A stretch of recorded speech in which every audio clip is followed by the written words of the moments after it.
대법원 2026년 2월 26일 선고 2023-280-945 판결 사건명 위약금 등 청구 1. 판결서의 이유에 당사자의 모든 주장이나 공격, 방어 방법에 관한 판단이 표시되어야 하는지 여부, 소극 및 당사자가 주장한 사항에 대한 구체적, 직접적인 판단이 표시되어 있지 않지만 판결 이후의 전반적인 취지에 비추어 그 주장의 인용 여부를 알 수 있는 경우 또는 실제로 판단을 하지 않았지만 그 주장이 배척될 것이 분명한 경우 판단 누락에 위법이 있는지 여부, 소극 판결서의 이유에는 주문이 정당하다는 것을 인정할 수 있을 정도로 당사자의 주장, 그 밖의 공격, 방어 방법에 관한 판단을 표시하면 되고 당사자의 모든 주장이나 공격, 방어 방법에 관하여 판단할 필요가 없다. 민사소송법 제208조 따라서 법원의 판결에 당사자가 주장한 사항에 대한 구체적, 직접적인 판단이 표시되어 있지 않더라도 판결 이후의 전반적인 취지에 비추어 그 주장을 인용하거나 배척하였음을 알 수 있는 정도라면 판단 누락이라고 할 수 없다. 설령 실제로 판단을 하지 않은 부분이 있더라도 그 주장이 배척될 것이 분명한 때에는 판결 결과에 영향이 없어 판단 누락의 잘못을 이유로 파기할 필요가 없다. 2.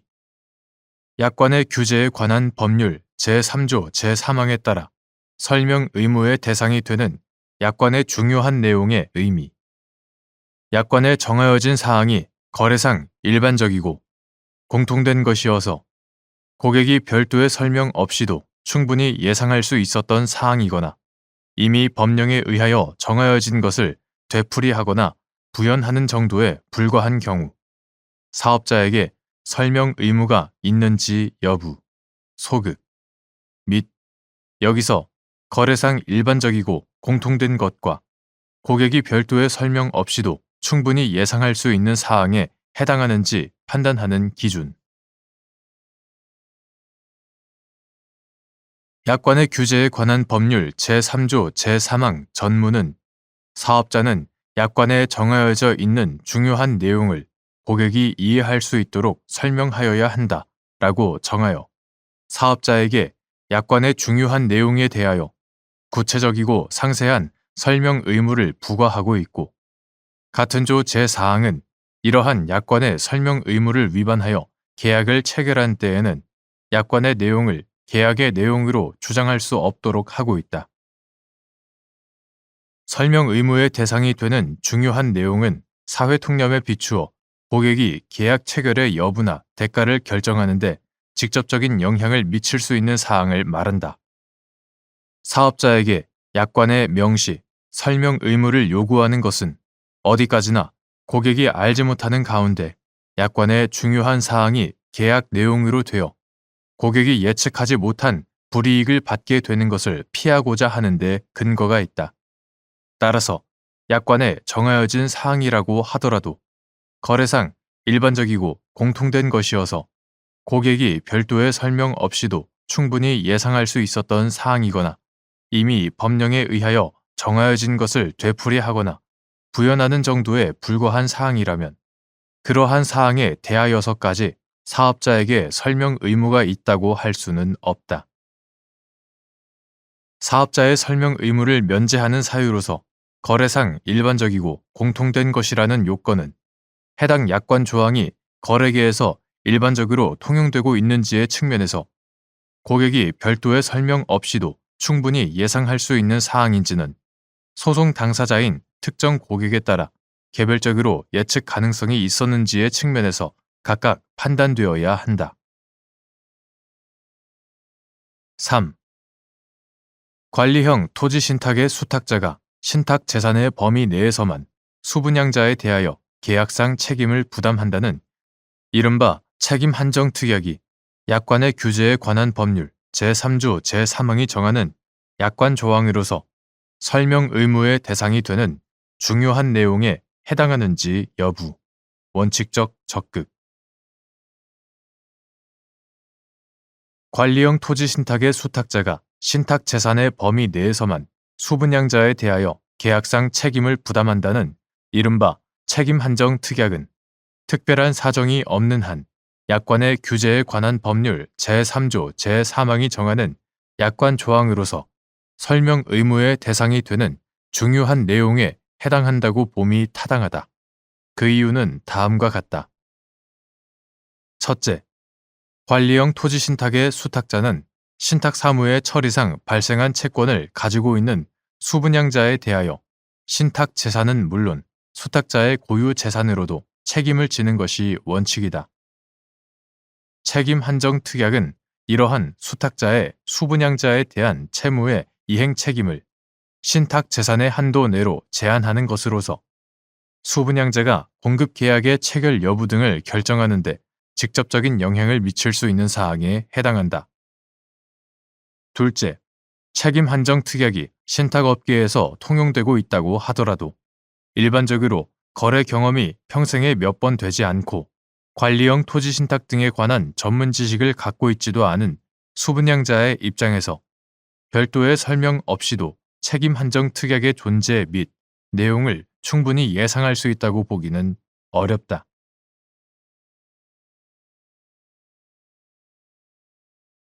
대법원 2026년 2월 26일 선고 2024-228-661 판결 사건명 손해배상 기 1. 저작권법 제2조 제1호에서 정한 저작물의 요건인 창작성의 의미 저작권법 제2조 제1호는 저작물을 인간의 사상 또는 감정을 표현한 창작물로 규정하여 창작성을 요구하고 있다. 여기서 창작성은 완전한 의미의 독창성을 요구하는 것은 아니라고 하더라도 창작성이 인정되려면 적어도 어떠한 작품이 단순히 남의 것을 모방한 것이어서는 안 되고 사상이나 감정에 대한 창작자 자신의 독자적인 표현을 담고 있어야 한다. 2.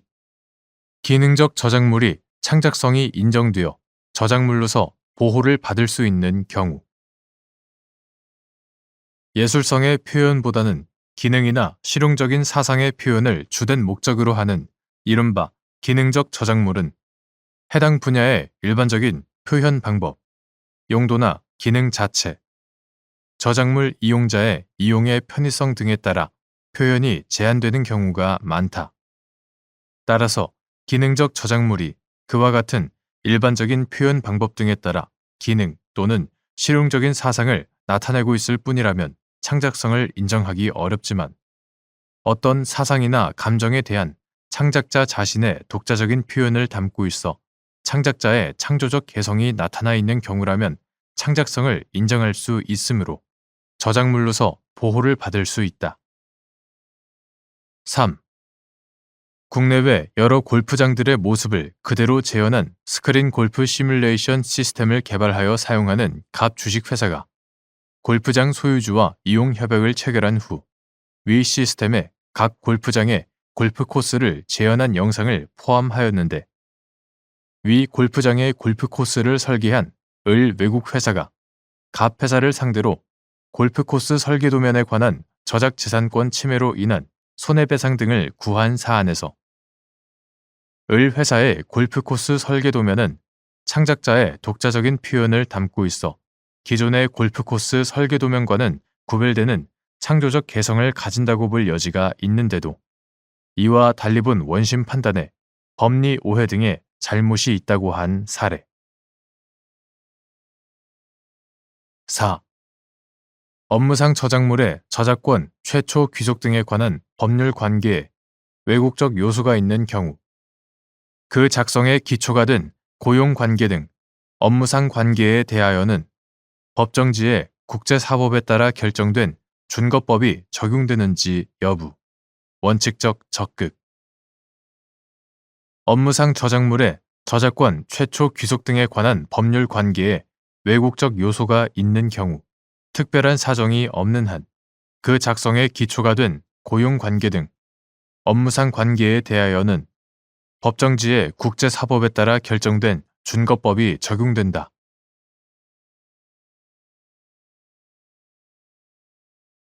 대법원 2016년 2월 26일 선고 2024다 311-181 판결 사건명 상표권 침해금지 등 1. 상표권자의 등록 상표가 표시된 상품의 소유자가 개인적 사용을 목적으로 그 상품을 다른 형태의 제품으로 변형, 가공하는 이른바 리폼, alteration, customizing 또는 업사이클링 등 리폼 행위를 하는 경우 리폼 제품의 상표를 표시하는 행위 등이 상표법상 상표의 사용에 해당하여 상표권 침해가 성립하는지 여부. 원칙적 소극. 리폼 행위를 업으로 영위하는 자가 소유자로부터 개인적 사용을 목적으로 한 리폼 요청을 받아 그에 따른 리폼 행위를 하고 리폼 제품을 소유자에게 반환한 경우에도 마찬가지인지 여부. 적극. 상표권자의 등록 상표가 표시된 상품의 소유자가 개인적 사용을 목적으로 그 상품을 다른 형태의 제품으로 변형, 가공하는 이른바 리폼, alteration, customizing 또는 업사이클링 등 리폼 행위를 하는 경우 그 리폼 제품이 상거래에 제공되어 거래시장에 유통되지 않고 개인적 용도로만 사용되는 한 리폼 제품의 상표를 표시하는 행위 등은 상표의 사용에 해당하지 않으므로 상표권 침해가 성립하지 않는다. 한편 리폼 행위를 업으로 영위하는 자, 이하 리폼업자라 한다. 리폼업자가 소유자로부터 개인적 사용을 목적으로 한 리폼 요청을 받아 그에 따른 리폼 행위를 하고 리폼 제품을 소유자에게 반환한 경우에도 리폼업자가 리폼 제품의 상표를 표시하는 행위 등은 원칙적으로 상표법상 상표의 사용에 해당하지 않아 상표권 침해가 성립하지 않는다. 그 구체적인 이유는 다음과 같다. 첫째, 상표법은 상표를 보호함으로써 상표 사용자의 업무상 신용 유지를 도모하여 산업 발전에 이바지하고 소유자의 이익을 보호함을 목적으로 한다. 상표법 제1조. 상표는 자기의 상품과 타인의 상품을 식별하기 위하여 사용하는 표장이고 상표법 제2조 제1항 제1호. 영리를 목적으로 하지 아니하는 업무를 나타내기 위하여 사용하는 업무 표장. 상표법 제2조 제1항 제9호. 업무 표장과는 구별된다. 상표가 표시된 상품은 상거래에 제공되는 물품이어야 함이 전제되고 이러한 상품이 거래시장에서 유통되면 수요자는 상표를 통해 상품의 출처를 식별하게 된다.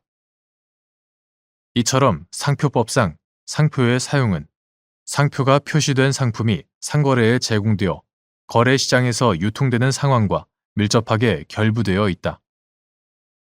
상표의 사용이 상품이 상거래에 제공되는 과정과 밀접하게 결부되어 있다는 점은 유럽연합 상표 규정 European Union Trademark Regulation 유럽연합 상표 규정 제8조 제4항 제9조 제2항의 상거래 과정에서의 사용 Use in the course of trade 상거래 과정에서의 사용 요건이나 미국 연방상표법 15 USC 미국 연방상표법 제1114조 제1127조의 상업적 사용 Use in commerce 상업적 사용 요건에서 알 수 있듯이 국제적으로 널리 받아들여지고 있다. 또한 상표의 사용이 상품의 거래시장 유통과 밀접하게 결부되어 있다는 점은 상표의 출처 식별 기능 등을 보호함으로써 거래시장의 공정한 경쟁 질서를 유지하고 이로써 그 거래 시장에서 수요자의 이익을 보호하려는 상표법의 경쟁법적 성격에서 비롯된다. 둘째, 상표법상 상표의 사용을 이와 같이 해석하는 이상 어떤 물품에 관한 상표 표시 행위 등이 그 물품을 상거래에 제공하여 거래 시장에서 유통되는 일련의 과정에서 업으로 이루어진 것이 아니라 그 물품을 개인적 용도로만 사용하는 상황에서 이루어진 것이라면 상표법상 상표의 사용에 해당하지 않는다. 따라서 이러한 상표의 사용이 있었음을 전제로 하는 상표권 침해 역시 성립하지 않는다. 이는 개인적 영역에 국한된 상표의 사용은 거래 시장에서 보호되어야 할 상표권자의 업무상 신용이나 소유자의 이익은 물론 거래 시장에서의 공정한 경쟁 질서와도 밀접한 관련성을 가지지 않기 때문이다. 소유자가 구매한 상품을 개인적 사용 목적으로 리폼하는 과정에서 상표 표시 행위 등이 이루어진 경우에도 마찬가지이다. 셋째, 상표권자가 국내에서 등록 상표가 표시된 상품을 적법하게 양도한 경우 그 상품에 대한 상표권은 목적을 달성하여 소진되는 것이 원칙이다. 이에 따라 상품 소유자는 상표권의 제약을 받지 않고 소유권 행사의 자유에 기초하여 그 상품을 자유롭게 사용, 수익, 처분할 수 있다. 이러한 소유권 행사의 범위에는 원칙적으로 상품에 대한 리폼 행위도 포함된다.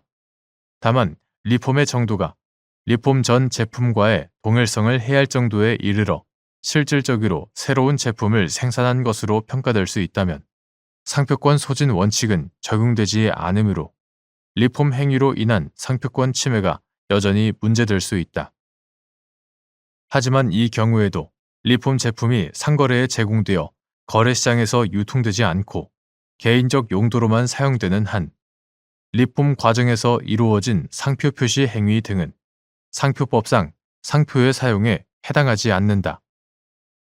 이때 상품 소유자가 리폼 전 제품 및 리폼 제품의 소유권을 계속 보유하고 있다면 리폼 전 제품을 리폼 제품으로 변형, 가공하는 일련의 리폼 행위 역시 소유권 행사의 자유로서 정당화될 수 있다.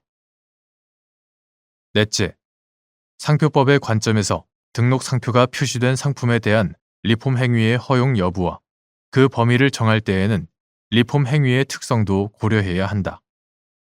리폼 행위는 다양한 목적과 형태로 이루어지는데 소유자가 자신의 개성이나 취향을 표현하거나 폐기 대신 재활용, 리사이클링, 재활용 또는 재활용, 업사이클링,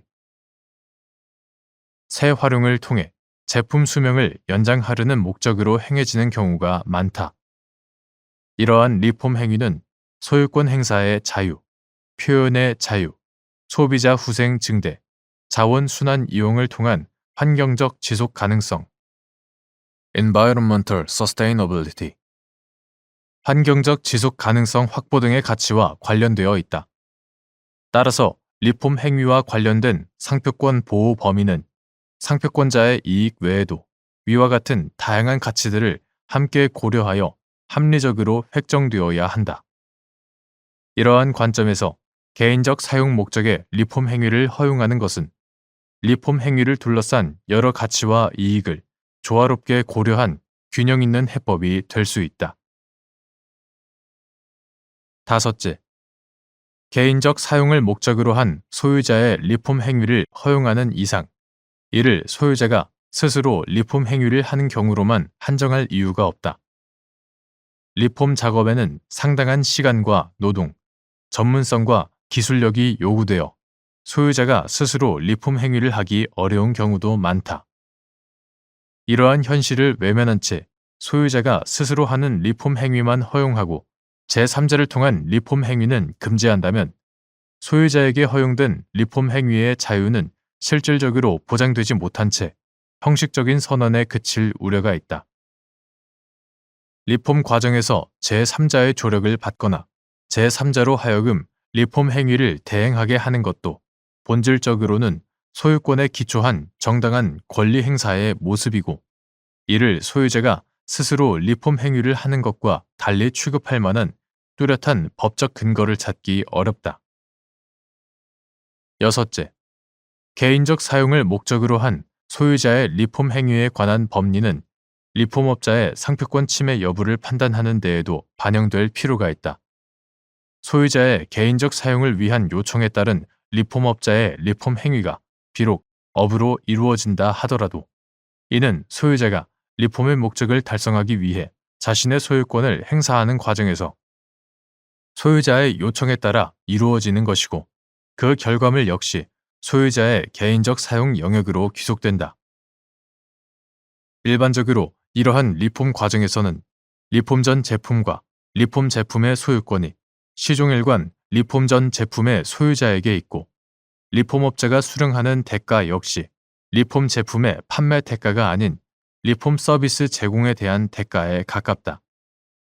이러한 점에서 소유자와 리폼업자 사이의 거래는 거래시장에서 유통되는 상품의 거래라기보다는 궁극적으로 소유자의 개인적 사용 영역으로 흡수되는 거래로 평가할 수 있다. 2. 예외적으로 리폼 행위를 업으로 영위하는 자의 리폼 행위에 수반되어 이루어진 상표 표시 행위 등이 상표법상 상표의 사용에 해당하여 상표권 침해가 성립할 수 있는 경우 및 그 판단 기준과 증명 책임의 소재, 상표권자. 그 밖에도 소유자가 상표권 침해 행위를 할 것을 알았거나 알 수 있었는데도 리폼 행위를 업으로 영위하는 자가 리폼 서비스를 제공하는 등의 방법으로 그 행위에 관여한 경우 상표권 침해에 따른 공동의 법적 책임을 부담하는지 여부, 적극. 다만 형식적으로는 리폼 행위를 업으로 영위하는 자, 이하 리폼업자라 한다. 리폼업자가 소유자의 요청에 따라 소유자의 개인적 사용을 위하여 리폼 서비스를 제공한 것으로 보이더라도 실질적으로는 리폼업자가 일련의 리폼 과정을 지배, 주도하면서 리폼 제품을 생산, 판매하는 등 이를 자신의 제품으로서 상거래에 제공하여 거래시장에서 유통되게 하였다고 평가할 만한 특별한 사정이 있는 경우에는 리폼업자의 리폼 행위에 수반되어 이루어진 상표 표시 행위 등이 상표법상 상표의 사용에 해당하여 상표권 침해가 성립할 수 있다. 이러한 특별한 사정이 있는지는 소유자의 리폼 요청 경위와 내용, 리폼 제품의 목적, 형태, 개수 등에 관한 최종적 의사결정의 주체, 리폼업자가 수령한 대가의 성격, 리폼 제품에 제공된 재료의 출처, 그 재료가 리폼 제품에서 차지하는 비중, 리폼 제품의 소유관계 등 여러 사정을 종합적으로 고려하여 판단하여야 한다. 이러한 특별한 사정에 대한 증명 책임은 리폼업자의 행위가 상표권 침해 행위에 해당한다고 주장하는 상표권자에게 있다. 그 밖에도 소유자가 개인적 사용을 위한 목적이 아니라 상거래에 제공하여 거래시장에서 유통되게 할 목적으로 등록 상표가 표시된 상품에 대한 리폼 행위를 요청하는 등 상표권 침해 행위를 할 것을 알았거나 알 수 있었는데도 리폼업자가 리폼 서비스를 제공하는 등의 방법으로 그 행위에 관여하였다면 그는 상표권 침해에 따른 공동의 법적 책임을 부담할 수 있다.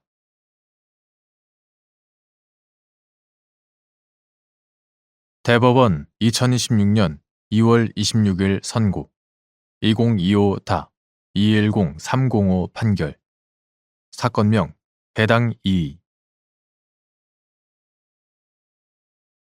주택임대차 보호법 제3조 제2항에 따라 입주자가 전세 임대주택을 인도받고 주민등록을 마침으로써 법인인 임차인이 대항력을 갖추었는데 이후 입주자가 해당 주택을 양수함으로써 주택의 소유자가 된 경우 임차인의 대항력이 입주자의 소유권 취득 시에 소멸하는지 여부, 적극.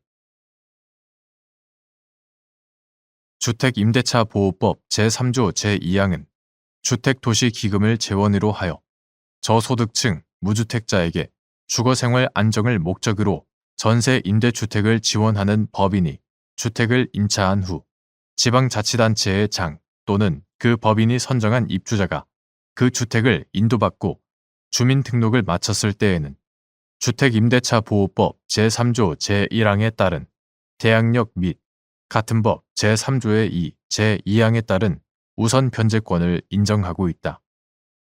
그러나 주택임대차보호법 제3조 제2항에 따라 입주자가 전세 임대주택을 인도받고 주민등록을 마침으로써 법인인 임차인이 대항력을 갖추었더라도 이후 입주자가 해당 주택을 양수함으로써 주택의 소유자가 된 경우 입주자의 주민등록은 주택에 관하여 입주자의 소유권 이전 등기가 마쳐진 이후에는 주택임대차의 대항력 인정 요건이 되는 유효한 공시 방법이 될 수 없고 대항력은 소유권 취득 시에 소멸한다. 그 이유는 다음과 같다. 첫째, 주택임대차보호법 제3조 제1항에서 주택의 인도와 더불어 대항력의 요건으로 규정하고 있는 주민등록은 거래의 안전을 위하여 임차권의 존재를 제3자가 명백히 인식할 수 있게 하는 공시 방법으로 마련된 것으로서 주민등록이 어떤 임대차를 공시하는 효력이 있는가의 여부는 그 주민등록으로 제3자가 임차권의 존재를 인식할 수 있는가에 따라 결정된다고 할 것이므로 주민등록이 대항력의 요건을 충족시킬 수 있는 공시 방법이 되려면 단순히 형식적으로 주민등록이 되어 있다는 것만으로는 부족하고 주민등록에 의하여 표상되는 점유관계가 임차권을 매개로 하는 점유임을 제3자가 인식할 수 있는 정도는 되어야 한다. 또한 주택임대차보호법이 제3조 제1항에서 주택임차인에게 주택의 인도와 주민등록을 요건으로 명시하여 등기된 물권의 버금가는 강력한 대항력을 부여하고 있는 취지에 비추어 볼 때 달리 공시 방법이 없는 주택임대차에서 주택의 인도 및 주민등록이라는 대항 요건은 대항력 취득 시에만 갖추면 충분한 것이 아니라 대항력을 유지하기 위하여서도 계속 존속하고 있어야 한다. 둘째, 법인인 임차인이 주택임대차보호법 제3조 제2항에 따라 대항력을 갖추었더라도 이후 입주자가 해당 주택을 양수함으로써 주택의 소유자가 되었다면 주택에 관하여 이해관계를 맺으려는 제3자로서는 입주자의 주민등록에 의하여 표상되는 점유관계가 소유권이 아닌 임차권을 매개로 하는 점유인지를 인식하기 어렵다. 따라서 그 입주자의 주민등록은 더 이상 거래 안전을 위한 공시 방법으로서의 기능을 할 수 없으므로 주택임대차보호법 제3조 제1항에서 정한 대항력의 요건이 될 수 없다. 셋째, 입주자가 전세 임대주택의 소유권을 취득하는지와 같은 우연한 사정에 의하여 한국토지주택공사와 같은 법인인 임차인이 대항력과 우선 변제권을 상실하게 됨으로써 임대차 보증금 회수가 어렵게 되고 그로 인하여 저소득층 무주택자의 주거생활 안정을 목적으로 하는 공익적 사업을 수행하는 법인의 재원인 주택도시기금의 부실을 초래할 우려가 있기는 하지만 이는 입법적으로 해결할 문제이다. 주택임대차보호법이 2007년 8월 3일 법률 제8583호로 개정되면서 제3조 제2항이 신설되었는데 그 개정 이유는 전세주택의 임대차 계약 시 법인은 제3자에 대한 대항력 및 최우선 변제의 대상이 되지 아니하여 전세 보증금의 보존 및 확보가 어려운 실정이므로 법인이 국민주택기금을 재원으로 하여 저소득층의 무주택자에게 주거생활 안정을 목적으로 전세 임대주택을 지원하는 경우에 법인의 대항력 및 우선 변제권을 부여하려는 것이었다. 그러나 이러한 주택임대차보호법 제3조 제2항의 입법 취지를 근거로 같은 법 제3조 제1항에서의 대항력의 요건으로 규정하고 있는 주민등록에 입주자가 해당 주택의 소유권을 취득한 이후 그 입주자의 주민등록까지 포함된다고 새기는 것은 주택임대차보호법 제3조 제1항의 해석론을 벗어나는 것이다.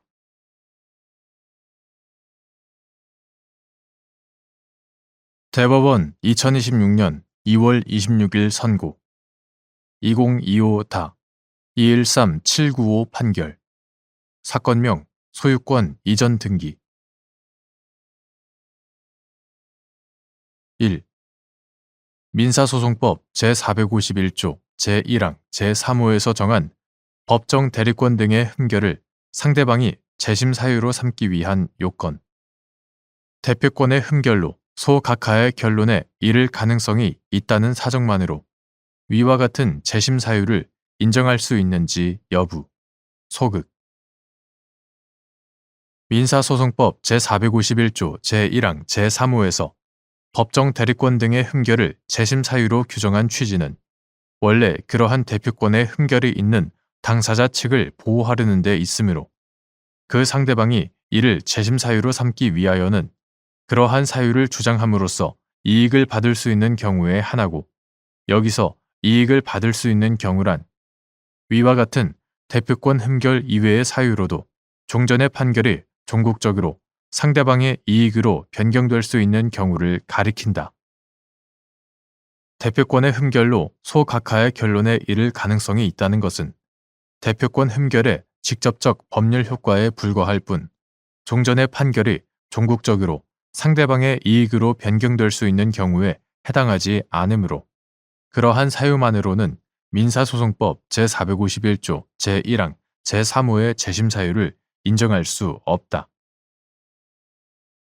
2. 갑 종중이 을에 대하여 소유권 이전 등기 절차의 이행을 구하는 소를 제기하였는데 제1심에서는 갑 종중의 적법한 대표자 선출 결의 및 소 제기를 위한 적법한 총회 결의가 없다고 보아 소를 각하하는 판결이 선고되었다가 항소심에서 갑 종중의 청구를 인용하는 내용이 포함된 화해 권고 결정이 확정되었고 이후 을이 대리권 흠결 등의 사유로 위 화해 권고 결정의 취소를 구하는 준재심의 소를 제기한 사안에서 갑 종중의 소 제기를 위한 적법한 총회 결의가 없었고 화해 권고 결정이 확정되지 않았더라면 소 각하의 결론이 그대로 유지될 가능성이 있었다는 이유만으로 화해 권고 결정에 준재심 사유가 존재한다고 본 원심 판단에 법리 오해 등의 잘못이 있다고 한 사례.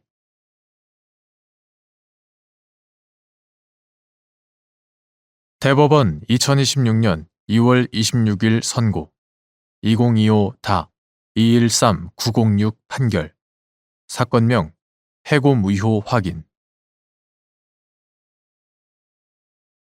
2017년 12월 26일 법률 제15290호로 개정된 구새마을 금고법 제79조 제7항에 따라 새마을금고중앙회의 회장이 개별 금고의 소속 임직원에 대한 제재 처분 조치를 요구하였는데 개별 금고가 회장의 조치 요구와 다른 제재 처분을 한 경우 이를 곧바로 무효라고 볼 수 있는지 여부.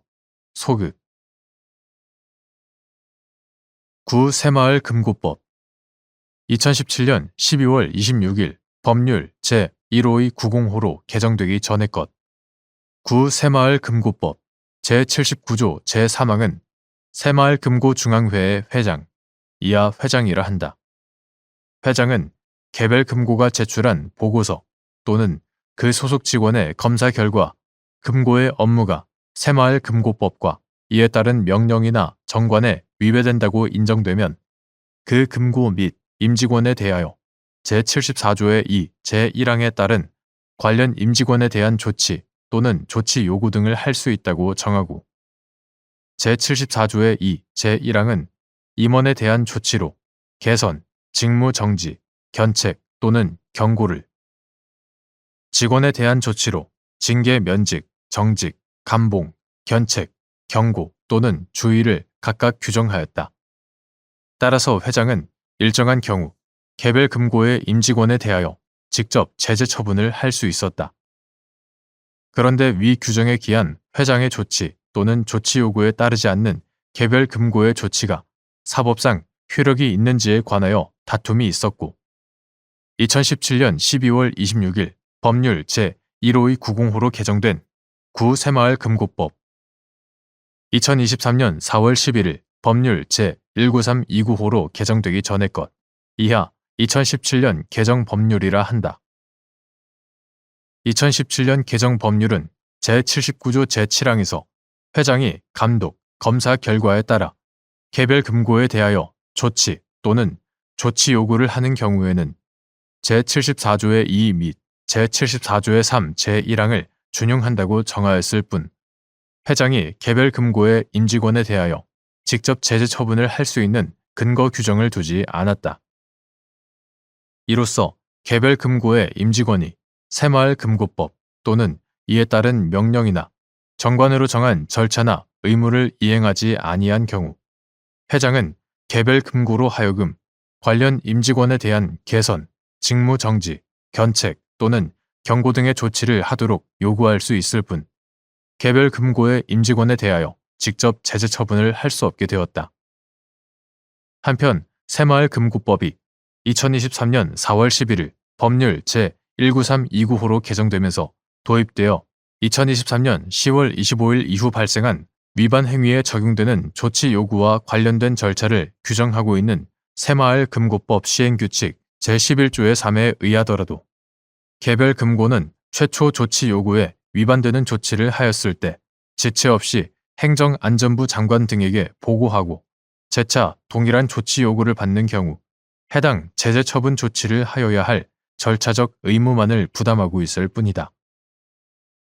위와 같은 새마을금고법의 개정 경과와 취지, 개별 금고가 회장의 조치 요구와 다른 제재 처분을 함으로써 새마을금고법 또는 이에 따른 명령을 위반하여 건전한 운영을 해칠 수 있다고 인정되는 경우 회장이 해당 금고에 대하여 경고 또는 주의, 시정명령 6개월 이내에 업무의 정지를 할 수 있는 2017년 개정 법률 제79조 제7항, 제74조의 3 제1항 업무의 정지를 할 수 있는 등 개별 금고가 회장의 조치 요구를 따르지 않음으로써 발생하는 문제점에 대해서는 사후적인 행정 제재를 통한 별도의 통제 장치가 마련되어 있는 점, 개별 금고의 인사상 자율성을 무시하면서까지 회장의 조치 또는 조치 요구를 개별 금고에 일률적으로 관철시킴으로써 확보할 수 있는 개별 금고 부실화 및 피해 발생 예방의 필요성과 이에 관한 중앙회의 지도, 감독의 실효적 행사 확보라고 하는 공익적 요청은 추상적, 간접적일 뿐만 아니라 위와 같은 각종 단속적 수단을 통해서도 달성할 수 있는 것에 불과한 점 등에 비추어 보면 2017년 개정 법률 제79조 제7항에 따라 회장이 개별 금고에 그 소속 임직원에 대한 제재 처분 조치를 요구하는 경우 개별 금고가 소속 임직원에 대하여 회장의 조치 요구와 다른 제재 처분을 하더라도 이를 곧바로 무효라고 볼 수는 없다.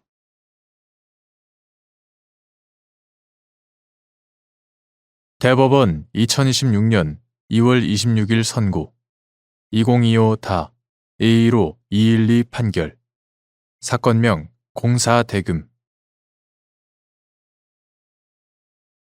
1. 계약의 합의 해지의 의의 및 그 성립 요건 계약의 묵시적 합의 해지가 성립하기 위한 요건 당사자 사이에 계약을 종료시킬 의사가 일치하였더라도 계약 종료에 따른 법률 관계가 중요한 관심사이고 그러한 법률 관계에 관하여 아무런 약정이 없는 경우 합의 해지가 성립하였다고 볼 수 있는지 여부, 원칙적 소극 계약의 합의 해지는 계속적 채권 채무 관계에서 당사자가 이미 체결한 계약의 효력을 장래에 향하여 소멸시킬 것을 내용으로 하는 새로운 계약이다. 이러한 계약의 성립을 인정하기 위해서는 기존 계약의 효력을 장래에 향하여 소멸시키기로 하는 내용의 청약과 승낙이 합치되어야 한다. 계약의 합의 해지는 묵시적으로 이루어질 수도 있으나 이와 같은 묵시적인 합의 해지는 계약에 따른 채무의 이행이 시작된 다음에 당사자 사이에 계약 실현 의사의 결여 또는 포기로 계약을 실현하지 않을 의사가 일치되는 경우에만 성립한다. 또한 당사자 사이에 계약을 종료시킬 의사가 일치되었더라도 계약 종료에 따른 법률 관계가 당사자들에게 중요한 관심사인 경우 그러한 법률 관계에 관하여 아무런 약정 없이 계약을 종료시키는 합의만 하는 것은 경험칙에 비추어 이례적이므로 이 경우 쉽사리 합의 해지가 성립하였다고 보아서는 안 된다. 2. 하도급 거래에서 기존의 직접 지급 합의 중 아직 시공이 완료되지 않아 직접 지급 청구권이 발생하지 않은 부분에 대하여 묵시적 합의 해지가 성립하였다고 보기 위해서는 수급 사업자가 향후 시공을 완료하더라도 그 부분 공사 대금을 발주자에게 직접 청구하지 않기로 하는 점에 관하여도 의사가 일치되었다는 사정이 명확히 증명되어야 하는지 여부. 적극. 하도급 거래 공정화에 관한 법률 이하 하도급법이라 한다. 하도급법은 공정한 하도급 거래 질서를 확립하여 원 사업자와 수급 사업자가 대등한 지위에서 상호 보완하며 균형 있게 발전할 수 있도록 하는 것을 목적으로 하는 일종의 특별법으로 이러한 하도급법의 입법 취지를 아울러 고려하면 기존의 직접 지급 합의 중 아직 시공이 완료되지 않아 직접 지급 청구권이 발생하지 않은 부분에 대하여 묵시적 합의 해지가 성립하였다고 보기 위해서는 수급 사업자가 향후 시공을 완료하더라도 그 부분 공사 대금을 발주자에게 직접 청구하지 않기로 하는 점에 관하여도 의사가 일치되어야 하고 그러한 사정이 명확히 증명되지 않는다면 합의 해지가 성립하였다고 볼 수는 없다.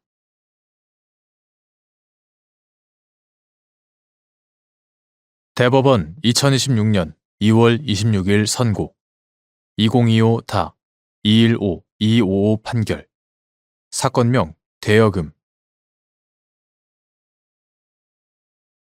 1. 변제 당시 남아있는 소멸시효 기간이 길다고 하여 소멸시효가 나중에 완성된다고 단정하거나 소멸시효가 나중에 완성되는 채무가 먼저 완성되는 채무보다 변제 이익이 많다고 볼 수 있는지 여부. 소극. 채무자가 부담하는 수개의 채무의 소멸시효 기간이 모두 동일한 경우에는 소멸시효의 중단, 정지 등 특별한 사정이 없는 한 이행기가 먼저 도래하는 채무가 소멸시효도 먼저 완성된다. 그런데 민법 제477조는 제2호에서 변제 이익을, 제3호에서 이행기를 기준으로 법정 변제 충당의 순서를 정한다고 규정하고 있는 바, 문헌상 이행기 도래의 선후에 따라 변제 이익이 달라지지 않음을 전제로 하고 있는 것이다. 또한 소멸시효가 완성되기 전에 남아있는 소멸시효 기간의 장단에 따라 채무의 내용에 차이가 있다고 보기 어렵고 소멸시효가 중단되거나 시효의 이익을 포기하는 등 사후적 사정에 따라 소멸시효의 완성 여부 및 그 효력이 달라질 수 있으므로 남아있는 소멸시효 기간이 긴 채무가 언제나 채무자에게 유리하다고 볼 수 없고 그러한 당사자의 의사가 경험칙상 인정된다고 보기도 어렵다. 따라서 소멸시효의 중단 등에 관한 고려 없이 단순히 변제 당시 남아있는 소멸시효 기간이 길다고 하여 소멸시효가 나중에 완성된다고 단정할 수 없고 소멸시효가 나중에 완성되는 채무가 먼저 완성되는 채무보다 변제 이익이 많다고 보기 어렵다. 2. 동일한 채권자에게 다수의 채무를 부담하는 채무자가 변제에 충당할 채무를 지정하지 아니한 채 모든 채무를 변제하기에 부족한 금액을 변제한 경우 모든 채무에 대한 승인으로서 소멸시효 중단의 효력이 있는지 여부. 원칙적 적극. 동일한 채권자와 채무자 사이에 다수의 채권이 존재하는 경우 채무자가 변제를 충당하여야 할 채무를 지정하지 않고 모든 채무를 변제하기에 부족한 금액을 변제한 때에는 특별한 사정이 없는 한 그 변제는 모든 채무에 대한 승인으로서 소멸시효를 중단하는 효력을 가진다. 채무자는 자신이 계약 당사자로 있는 다수의 계약에 기초를 둔 채무들이 존재한다는 사실을 인식하고 있는 것이 통상적이므로 변제 시에 충당할 채무를 지정하지 않고 변제를 하였으면 특별한 사정이 없는 한 다수의 채무 전부에 대하여 그 존재를 알고 있다는 것을 표시했다고 볼 수 있기 때문이다. 3. 원고의 청구 중 일부를 기각하는 제1심 판결에 대하여 피고만 항소한 경우 항소심의 심판 범위 및 이때 항소심의 심판 대상이 되지 아니한 부분은 항소심 판결 선고와 동시에 확정되어 소송이 종료되는지 여부, 적극.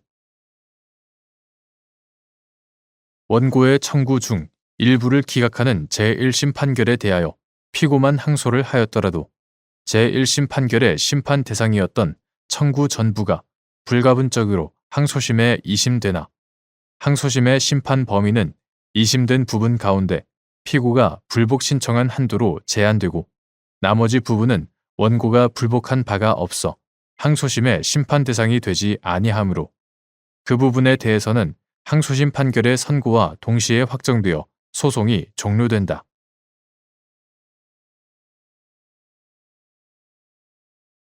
대법원 2026년 2월 26일 선고 2025-218-465 판결 사건명 강제 집행에 관한 소송 1. 회계장부 등의 열람, 등사, 허용을 명하는 가처분 결정에서 의무 불이행에 따른 배상금의 지급을 명하는 간접 강제 결정을 하는 경우 간접 강제 결정의 배상금 발생 기간 동안 채무자에게 회계장부 등의 열람, 등사, 허용 의무가 있다는 점이 가처분 결정 주문으로 인정되어야 하는지 여부, 적극.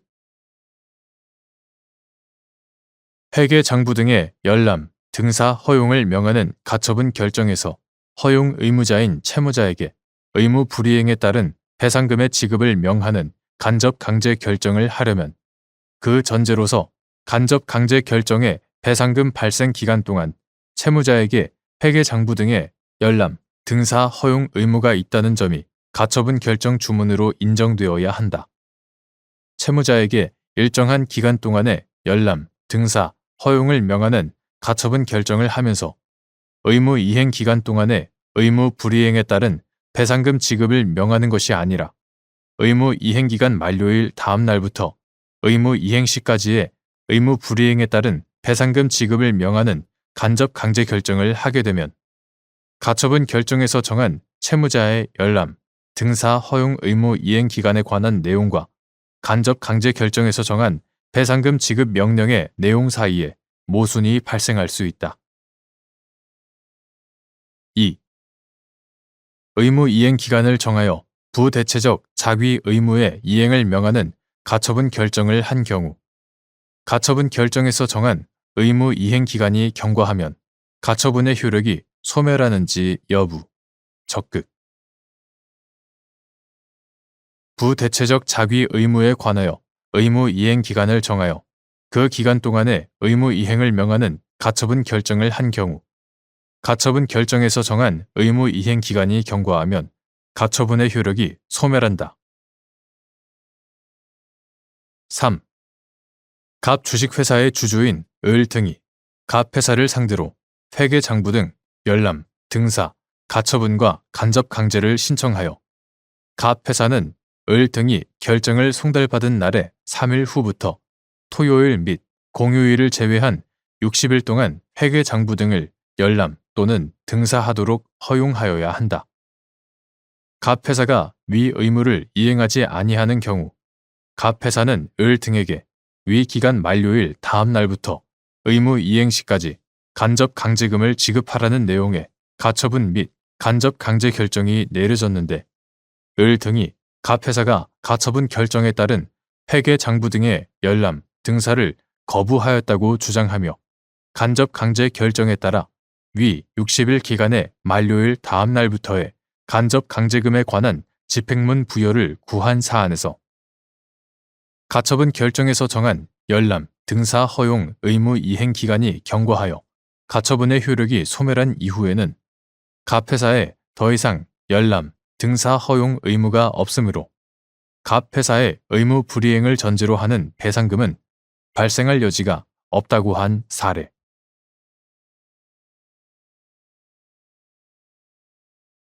대법원 2026년 2월 26일자 2025마 867일 결정. 사건명 권리행사 최고 및 담보 취소.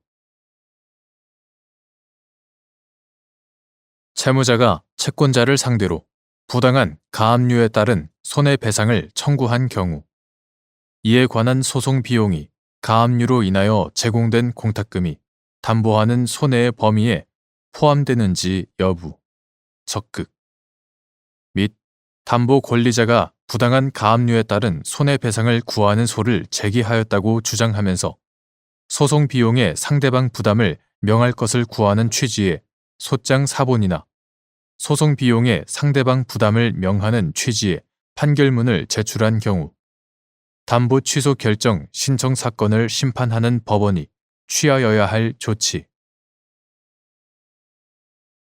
가압류를 위하여 법원의 명령으로 제공된 공탁금은 부당한 가압류로 인하여 채무자가 입은 손해를 담보하는 것이므로 채무자가 채권자를 상대로 부당한 가압류에 따른 손해배상을 청구한 경우 이에 관한 소송 비용은 가압류로 인하여 제공된 공탁금이 담보하는 손해의 범위에 포함된다. 담보 권리자가 부당한 가압류에 따른 손해배상을 구하는 소를 제기하였다고 주장하면서 소송 비용의 상대방 부담을 명할 것을 구하는 취지의 소장 사본이나 소송 비용의 상대방 부담을 명하는 취지의 판결문을 제출하였다면 소송 비용에 대하여도 소명 자료를 제출한 것이므로 이러한 경우 담보 취소 결정 신청 사건을 심판하는 법원으로서는 소장 사본이나 판결문을 바탕으로 경험칙을 통하여 재량으로 소송 비용을 포함하여 담보 취소의 범위를 정하여야 할 것이다.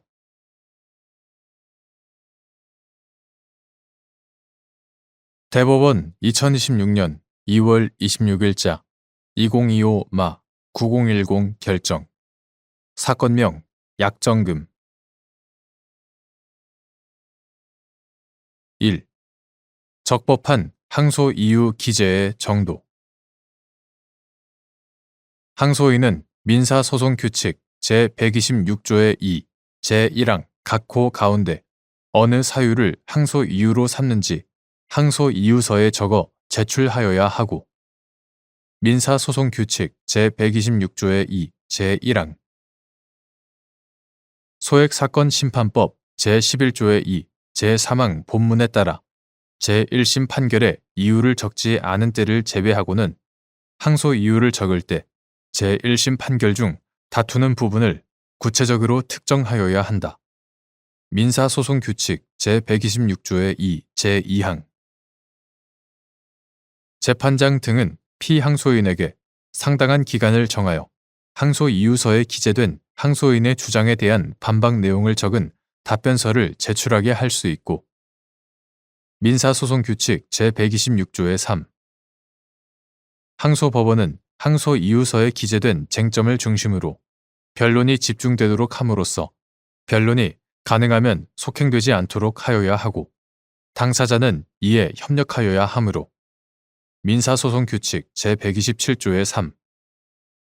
항소 이유는 적어도 피항소인이 항소인의 주장에 대하여 반박하고 항소인의 주장을 중심으로 변론이 집중될 수 있을 정도로 기재하여야 한다. 2. 갑이 제1심 판결에 대하여 항소하며 항소장의 항소 이유란에 원심의 판단은 사실을 오인하여 판결에 영향을 미친 위법이 있어 이 사건 항소에 이르렀습니다. 구체적인 항소 이유는 추후 제출할 것입니다. 사건 항소에 이르렀습니다. 라고만 기재하였고 이후 항소 기록 접수 통지서를 송달받았음에도 제출 기간 내에 항소 이유서를 제출하지 아니한 사안에서 위와 같은 기재는 민사소송법 제402조의 3, 제1항 단서에서 정한 항소장에 항소 이유가 기재되어 있는 때에 해당하는 적법한 항소 이유 기재로 볼 수 없다고 한 사례.